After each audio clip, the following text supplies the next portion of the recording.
Paz y bien a los hombres que aman al Señor. Por tu inmensa gloria te alabamos y te bendecimos y te damos gracias, oh Padre de la creación. Gracias por el inmenso amor que desplegas a toda tu humanidad. Gracias porque realmente cada amanecer, cada despertar es estar en la gloria de Dios Padre Todopoderoso. Como siempre, en este caminar hacia Pentecostés, nosotros realmente tenemos que buscar la presencia, la protección de ese Espíritu Santo que viene a constituirse luego como nuestro abogado, nuestro defensor, como el liderador de la vida. Le pido al Espíritu Santo que nos guíe en cada meditación bajo la poderosa intercesión de María Santísima, nuestra Madre. El día de hoy vamos más que todo a hablar de Pentecostés como la efusión de esa vida divina en el ser humano. Realmente, el acontecimiento de Pentecostés en el cenáculo de Jerusalén se constituye una especial teofanía.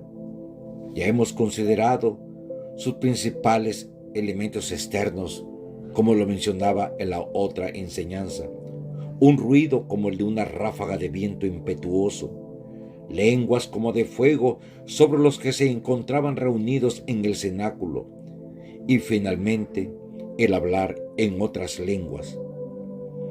Todos estos elementos solamente indican la presencia real del Espíritu Santo, sino también su particular venida sobre lo presente, su donarse, su entrega, que provoca en ellos una transformación visible, como se puede apreciar por el texto de Hechos de los Apóstoles en el capítulo 2, versículos del 1 al 12. Pentecostés cierra el ciclo de las teofanías del Antiguo Testamento, entre las que se puede considerar como principal la realizada a Moisés sobre el monte Sinaí, cuando le entrega más que todo el decálogo, es decir, la formulación de cómo realmente regir nuestra vida para buscar nuestra salvación y la entrada al reino de los cielos. Realmente todo esto tiene que despertar en el ser humano el acto de la evangelización. El Espíritu Santo es la que nos hace mover, porque es Dios quien todo lo dispone en la fuerza de su Santo Espíritu. Según el libro de Hechos de los Apóstoles, los saduceos se muestran en contra de los apóstoles y los encarcelan, pero Dios actúa en favor de los que llevan su palabra y los libra, no con violencia ni espada, sino con la fuerza de su poder, de su amor, de modo que puedan seguir enseñando al pueblo. Ante la milagrosa intervención del Señor, los enemigos de la fe no tienen más que tratar con respeto a los apóstoles, si bien seguirán intentando hacerlos desistir de hablar de Jesús a la gente. Los apóstoles, después de haber visto realmente a Jesús resucitado, se llenaron de una fuerza increíble.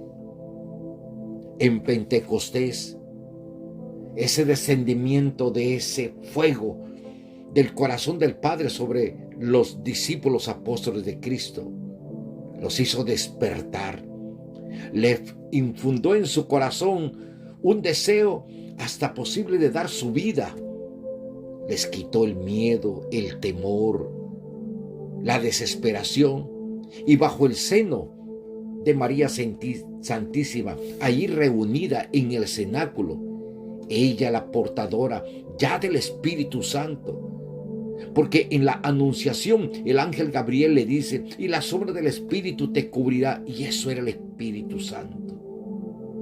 Querida familia, en nuestra vida diaria tenemos que pedir esa misma unción, es decir, que venga ese Espíritu Santo para que nos dé la fuerza necesaria de vencer el miedo, los temores que hay en nuestro corazón y nos dé palabras de sabiduría para entrar en el campo de la evangelización. La evangelización comienza con uno mismo, cuando rompe esas barreras de temor, esas barreras que muchas veces nosotros hemos dicho: yo no tengo ningún don, Dios no escucha mi plegaria. No, qué equivocado estamos cuando decimos esas actitudes. Dios lo escucha todo, pero la dureza muchas veces de nuestro corazón nos hace sentir esa emoción de que Dios nos escucha. Dios escucha todo. Y antes de lo que nosotros anunciáramos por nuestro labio o de pensamiento, Dios, que escudriña los corazones, ya lo conoce todo. Recordemos que Dios tuvo a bien regalarnos el don de la fe, no para tenerla encerrada en nuestro interior o en nuestras comunidades, sino para compartirla a tiempo y a destiempo.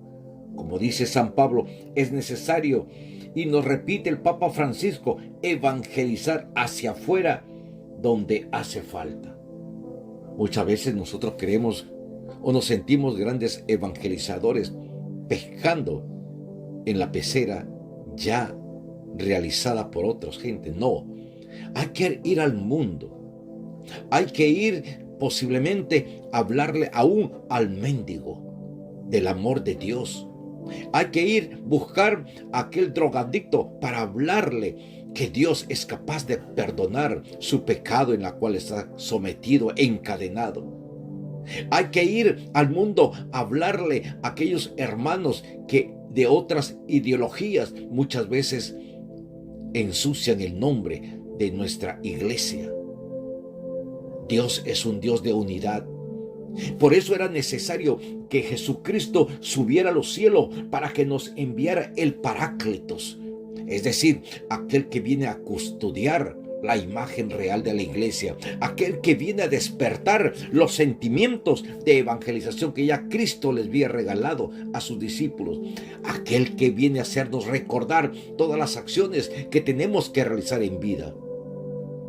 Hermanos, Dios es un Dios de orden. Dios es un Dios de amor, de perdón, de infinita misericordia, pero no nos olvidemos que también es un Dios de justicia. San Juan en el Evangelio nos advierte que el que cree en Él, es decir, en Jesús, no será condenado, pero el que no cree ya está condenado por no haber creído en el Hijo del Dios Altísimo. Tener fe significa reconocer a Dios como Señor del mundo y de toda nuestra vida. Aceptar a las palabras que nos ha enviado a través de aquellos hombres y mujeres, sus profetas, que preparan el camino al Mesías, Salvador. Los profetas, aceptar a Jesús en el corazón y seguir sus enseñanzas y sus ejemplos de vida y de virtud. Y en particular exponer las verdades supremas a los más alejados, sellando el mensaje con la oración y la caridad. Realmente ese Dios que nos ama tanto, es el Dios que en la resurrección resucitó para que tú y yo entremos, como dice en el Evangelio San Juan 17, del 1 al 2, cuando dice: en virtud de la venida del Espíritu Santo por su venida, también se han cumplido las oraciones de Jesús en el cenáculo. Padre, ha llegado la hora. Glorifica a tu Hijo para que tu Hijo te glorifique a ti, y que según el poder que le has dado sobre toda carne, también vida eterna a todos los que tú me has dado. Jesucristo en el misterio pascual es el artífice de esta vida. El Espíritu Santo da esta vida tomándola de la rendición obrada por Cristo.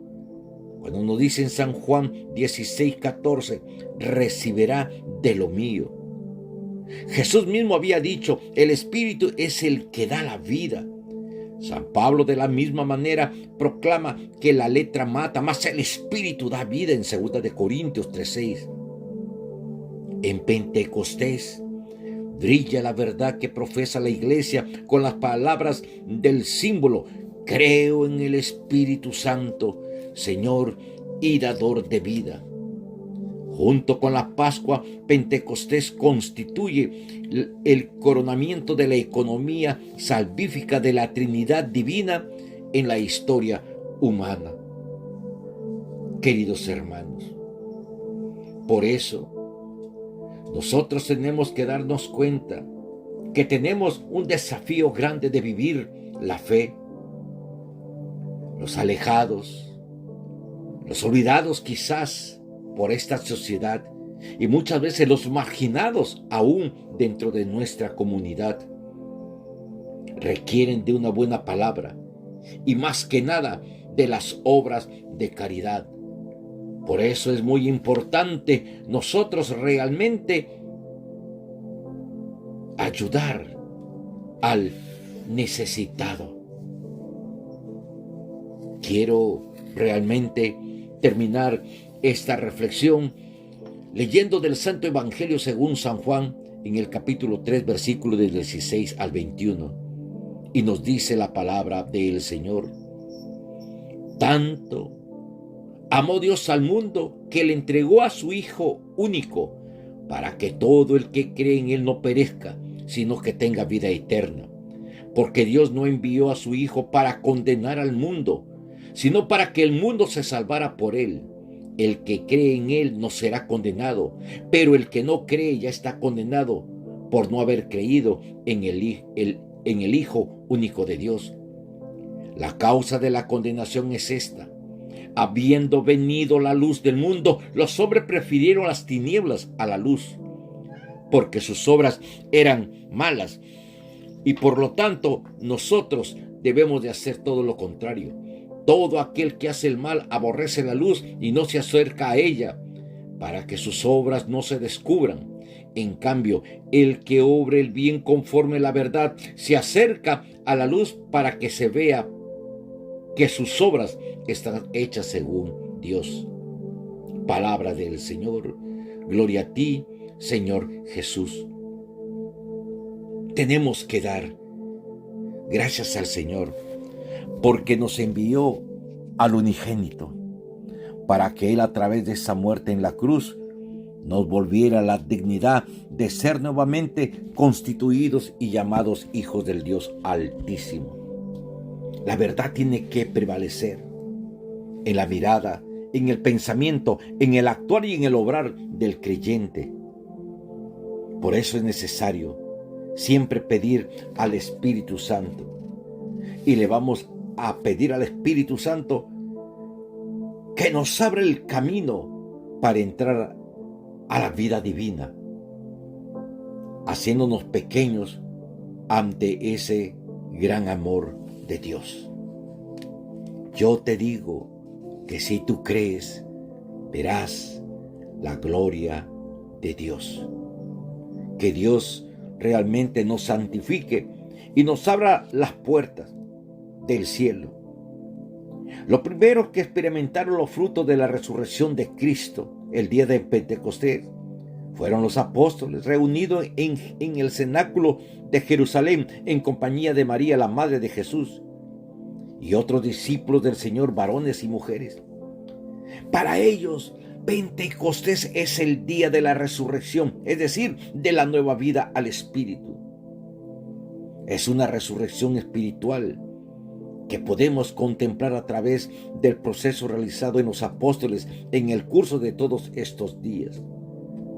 Desde el Viernes Santo de la Pasión de Cristo, pasando por el día de Pascua hasta Pentecostés, el prendimiento del Maestro y su muerte en cruz fueron para ellos un golpe terrible, del que tardaron en reponerse. El prendimiento del Maestro y su muerte en cruz fueron para ellos un golpe terrible, pero la noticia de la resurrección e incluso el encuentro con el resucitado, hallándose en ellos dificultades y resistencia, al final creyeron y toda duda fue disipada. Por eso Jesús mismo se los reprochó dulcemente. ¿Por qué os turbáis? ¿Y por qué no se suscitan dudas en vuestro corazón? San Lucas 24:38. Él trata de convenceros acerca de su identidad, demostrándoles que no era un fantasma, sino que tenía carne y hueso. Con este fin consumió incluso alimento bajo sus ojos. El acontecimiento de Pentecostés impulsa a los discípulos a superar definitivamente, ¿verdad?, las situaciones. ¿Para qué? Para acabar definitivamente con esa actitud de desconfianza. La verdad de la resurrección de Cristo penetra plenamente en sus mentes y conquista su voluntad. Entonces, de verdad, de sus senos correrán ríos de agua viva. Como había predicho de forma figurativa Jesús mismo, hablando del Espíritu Santo. Hoy Dios quiere regalarnos esa gracia, ese don.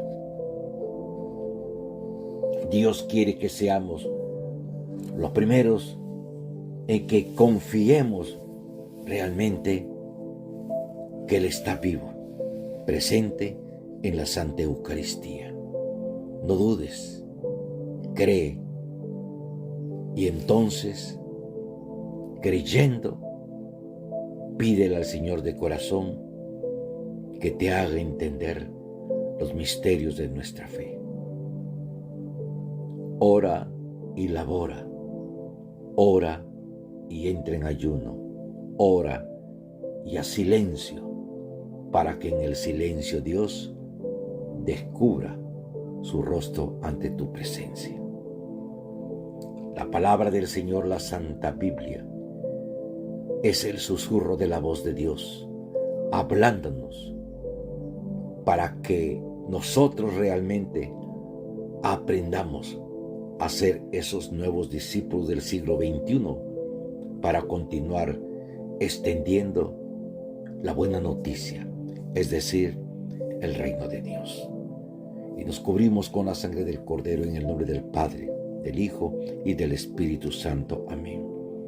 Con cariño y con amor, un amigo, un hermano, un servidor de ustedes, César Coronado, del Ministerio de Evangelización Oasis de la Arquidiócesis de Miami. Paz y bien, querida familia. Amén, amén, aleluya. No se olviden de darle en la pantalla al botoncito para que se suscriban y de esa manera nosotros poder ir dándoles las nuevas programación que van saliendo de acuerdo a la voluntad de Dios. Bendiciones. Amén.